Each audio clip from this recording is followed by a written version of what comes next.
Hello friends, आपका स्वागत है मेरे इस चैनल मानवा हिंदी एक्सप्लेन पर। फ्रेंड्स, आज मैं आपको एक्सप्लेन करूंगी I was just having fun with the time limit मानवा का चैप्टर 16। तो अगर आपने इसका पिछला पार्ट नहीं देखा है तो उसकी लिंक आपको मेरे डिस्क्रिप्शन बॉक्स में मिल जाएगी।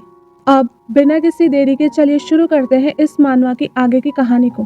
फ्रेंड्स, हमने पिछले पार्ट में देखा था कि इजाबेल अपना 5th बर्थडे अपनी नैनी के साथ मना रही थी, पर वो इस बात से दुखी थी कि उसके मॉम डैड उसके साथ नहीं थे। इसीलिए वो अपनी बर्थडे विश ये मांगती है कि वो अपना नेक्स्ट बर्थडे अपने मॉम डैड के साथ मनाए। इजाबेल अपनी बर्थडे विश मांगती ही है कि तभी उसके डैड वहां पर आ जाते हैं। अब आगे चैप्टर की शुरुआत में किंग को दिखाया जाता है, जो इजाबेल से कह रहे होते हैं, लगता है अब तुम्हें मुझसे डर नहीं लगता इजाबेल, इसीलिए तो तुम मेरे साथ वक्त बिताने की इच्छा जाहिर कर रही हो। किंग इतना कहते ही हैं कि तभी इजाबेल डरते हुए कहती है, फादर, खून, आपके कपड़ों पर खून लगा है, क्या आपको चोट लगी है? इजाबेल के इस सवाल का किंग कोई भी जवाब नहीं देते, जिसकी वजह से इजाबेल बहुत ही ज्यादा डर जाती है। उसे लग रहा होता है कि उसके डैड को बहुत ज्यादा चोट लगी है और इस वजह से वो रोने ही वाली होती है कि तभी उसकी मॉम वहां पर आती हैं और किंग से कहती हैं, योर मैजेस्टी, आप फिर से ऐसी बातें कर रहे हैं जिसका कोई मतलब नहीं होता, और मैंने आपसे कहा था ना कि प्रिंसेस से मिलने से पहले आप नहा लीजिए, लेकिन आपने मेरी बात सुनी नहीं। देखिए वो कितना डर गई है। क्वीन की ये बात सुनकर किंग कहता है, अगर वो इतनी छोटी सी चीज से डर जाएगी तो मुझे नहीं लगता कि वो बिल्ट-इन परिवार के सदस्य कहने के लायक है। किंग की ये बात सुनकर क्वीन कहती हैं, आप सच क्यों नहीं कहते योर मैजेस्टी कि आप अपनी बेटी का बर्थडे मनाने के लिए इतनी जल्दी में थे कि आप नहाना ही भूल गए? क्वीन की ये बात सुनकर किंग कहते हैं, मैं नहाना नहीं भूला था, मैं बस इजाबेल को दिया हुआ प्रॉमिस पूरा करना चाहता था। किंग की ये बात सुनकर क्वीन कहती हैं, योर मैजेस्टी, अगर आपकी हरकतें ऐसी ही रहीं तो एक दिन आपकी बेटी आपसे नफरत करने लगेगी। क्वीन की ये बात सुनकर किंग फ्रस्ट्रेट हो जाते हैं और फिर कुछ नहीं कह पाते। इसके बाद क्वीन इजाबेल के पास जाती हैं और फिर उससे कहती हैं, इजाबेल। इसके जवाब में इजाबेल कहती है, यस मॉम।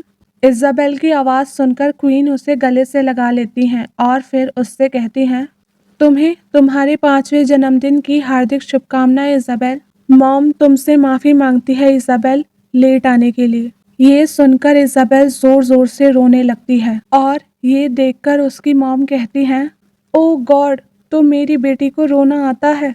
क्वीन इतना कहती ही है कि तभी इजाबेल कहती है, थैंक यू मॉम। ये सुनकर उसकी मॉम कहती हैं, थैंक यू, वो किस लिए इजाबेल? ये सुनकर इजाबेल कहती है, मेरे साथ रहने के लिए मॉम। इजाबेल की ये बात सुनकर उसकी मॉम उसे चुप कराने की कोशिश करने लगती हैं और ये सब कुछ उसके डैड दूर खड़े होकर देख रहे होते हैं पर कुछ कहते नहीं। इसके बाद इजाबेल अपनी मॉम से रोते हुए कह रही होती है, मॉम, जब आप मुझे ऐसे हक करती हैं तो मुझे बहुत ही अच्छा लगता है। इजाबेल अपनी मॉम से इतना कहते ही मन में सोचती है, मॉम जब भी मुझे हक करती हैं तो मुझे एक अलग तरह की गर्माहट महसूस होती है जो कि मुझे मेरी पिछली जिंदगी में कभी नहीं मिली। इजाबेल इतना सोचते ही अपनी मॉम की गोद में सो जाती है, जिसे देखकर क्वीन किंग से कहती हैं, लगता है इजाबेल सो गई है। क्वीन के इतना कहते ही सीन शिफ्ट हो जाता है और फिर कुछ देर बाद का सीन दिखाया जाता है जहां पर इजाबेल सोकर उठती है और उसे इस बात पर विश्वास नहीं होता कि उसके डैड उसके कमरे में ही थे। इसीलिए वो खुद को विश्वास दिलाने के लिए कहती है, डैड। ये सुनकर किंग कहते हैं, आखिर तुम कर क्या रही हो? तुम्हें क्या लगता है तुम मुझे इस तरह से इनफॉर्मली बुला सकती हो? किंग की ये बात सुनकर इजाबेल कहती है, मुझे माफ कर दीजिए फादर।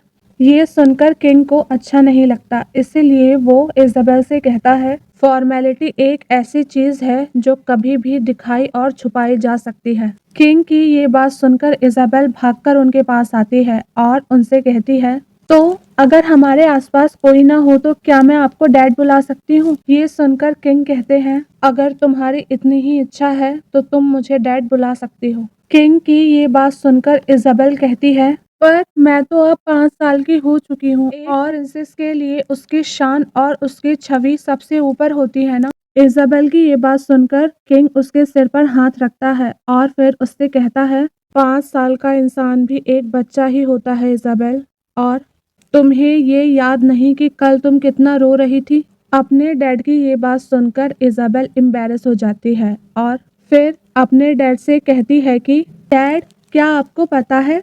ये सुनकर किंग कहते हैं, क्या? इसके जवाब में इज़ाबेल मुस्कुराते हुए कहती है कि डैड, मैं बहुत ही खुश हूँ क्योंकि आप मेरे साथ हैं। इज़ाबेल की ये बात सुनकर किंग एम्बैरेस हो जाता है और फिर इसके जवाब में कुछ नहीं कह पाता। इसीलिए इज़ाबेल उससे पूछती है, डैड, क्या आप पूरी रात यहीं पर थे और क्या आप थक गए हैं? आई एम सॉरी डैड, मैं कल रात बहुत ज़्यादा थक गई थी, इसीलिए मुझे पता ही नहीं चला कि मुझे कल कब नींद आ गई। इज़ाबेल इतना कहते ही मन में सोचती है, मेरे डैड इस राज्य के सबसे शक्तिशाली तलवारबाज हैं और ये बात बुक में साफ-साफ लिखी थी कि मेरे डैड के अंदर यूनिवर्स की सभी माना पावर्स हैं। इसीलिए वो अपनी जिंदगी में एक भी जंग नहीं हारे और नॉवल में एक जगह ये भी लिखा था कि आपने एक ऐसी जंग लड़ी थी जिसमें आप 2 हफ्तों तक नहीं सोई थी। इसीलिए ऐसे इंसान की जिंदगी में थकना जैसा शब्द तो होगा ही नहीं। इज़ाबेल इतना सोचते ही किंग से कहती है, डैड, मैं आशा करती हूँ कि ऐसे ही आप रोज थकें ताकि हम रोज ऐसे ही साथ में वक्त बिता सकें। इज़ाबेल की ये बात सुनकर किंग कहता है, तुम्हारा दिमाग बहुत ही दुष्ट है, शैतान लड़की। अपने डैड की ये बात सुनकर इज़ाबेल मन में सोचती है, लगता है आज मैंने डैड से कुछ ज़्यादा ही कह दिया। इज़ाबेल इतना सोचते ही अपने डैड से कहती है, okay dad, I am sorry, पर क्या आप मेरे बर्थडे के दिन अपना पूरा वक्त मेरे साथ बिता सकते हैं? प्लीज़ डैड, सिर्फ एक दिन।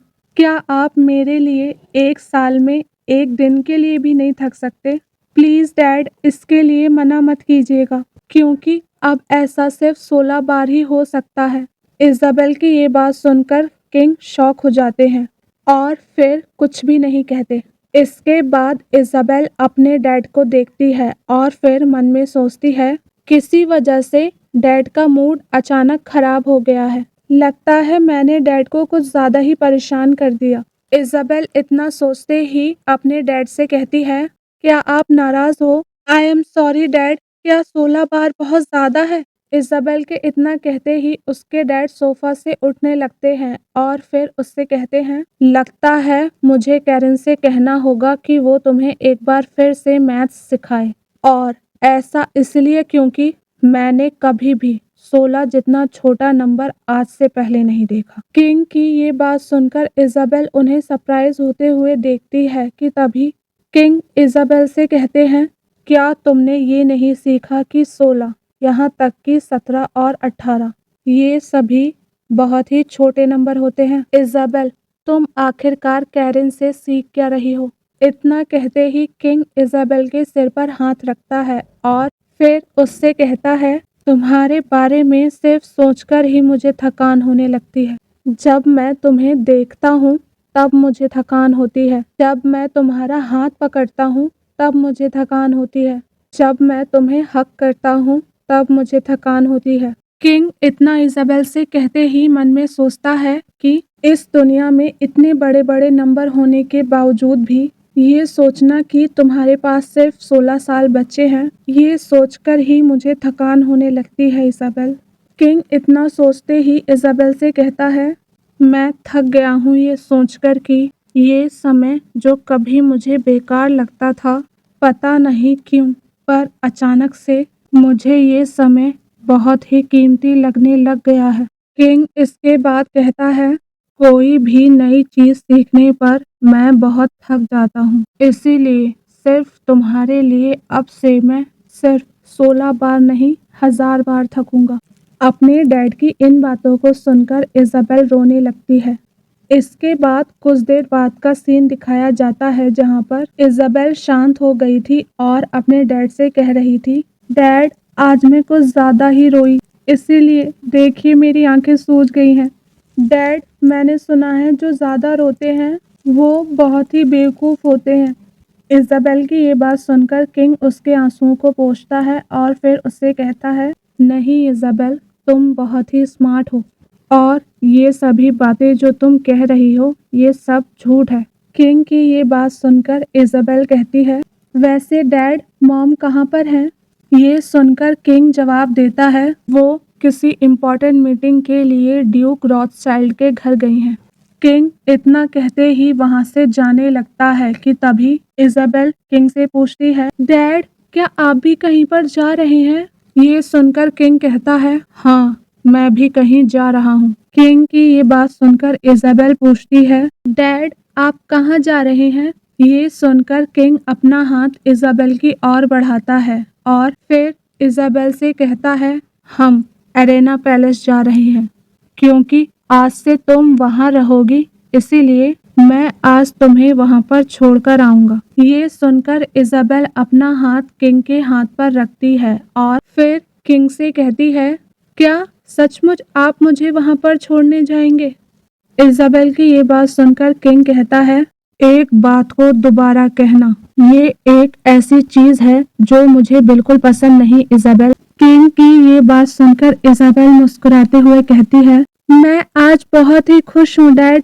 अपने डैड से इतना कहते ही इज़ाबेल मन में सोचती है, एरेना पैलेस ये एक ऐसी जगह है जहाँ रॉयल फैमिली के बच्चे रहते हैं। आमतौर पर रॉयल फैमिली के वो बच्चे जो 5 साल से छोटे होते हैं वो डिटैच्ड पैलेस में रहते हैं और फिर जब वो 5 साल के हो जाते हैं तो उन्हें एरेना पैलेस भेज दिया जाता है। एरेना पैलेस में एंटर करना, इसका मतलब अब से मेरी पॉलिटिकल लाइफ स्टार्ट होगी। इसके बाद इज़ाबेल मन में सोचती है, मैं इस बात से बिल्कुल भी खुश नहीं हूँ कि मुझे ये जगह छोड़कर एरेना पैलेस जाना होगा, पर मैं बहुत ही एक्साइटेड हूँ अपने भाइयों को देखने के लिए क्योंकि वो सभी बहुत ही हैंडसम हैं। इसके बाद इज़ाबेल मन में सोचती है, मैं अभी तक उनके सुंदर चेहरों को नहीं भूल पाई जो मैंने सिलेक्शन सेरेमनी में देखे थे। इसके बाद इज़ाबेल अपने भाई को याद करके मन में सोचती है,